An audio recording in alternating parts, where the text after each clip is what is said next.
I've tried to encourage people to think of easy approaches to making a friend of someone of another culture.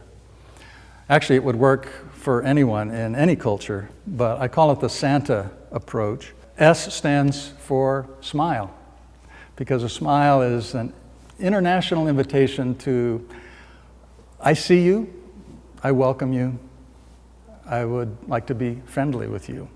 A is for appreciate. A lot of times we just don't even hardly notice people. So appreciate means to just think of something you can appreciate about them. It doesn't have to be fancy or culturally appropriate.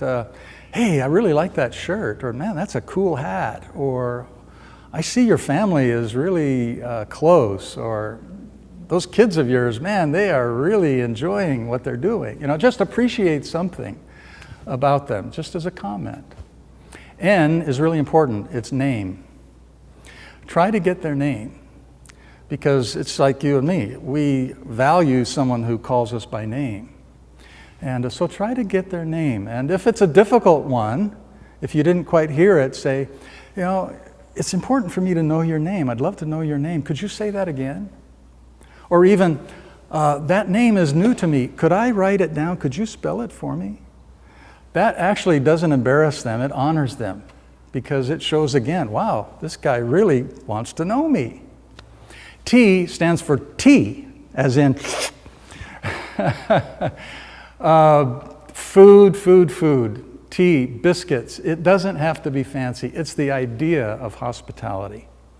It's the idea, hopefully not necessarily at a third place like Starbucks or a restaurant, but in your home. Even if your home isn't cleaned up and isn't fancy, that's not important. Actually, that would probably put them at ease if they see a home that's not all duded up with all this fancy stuff, because their home isn't all duded up. So invite them over for a cup of tea or coffee or a soda, and if you have a biscuit, put it out. It doesn't have to be fancy. And do this repeatedly. This isn't just a one-time thing. A is for ask. Ask to hear a little about their story. By now you've learned their name, you've sat over a cup of tea together. Ask them something about their story. What was it like when you first came to America? What are things like back home?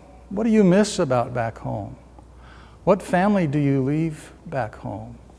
How was America different than what you expected?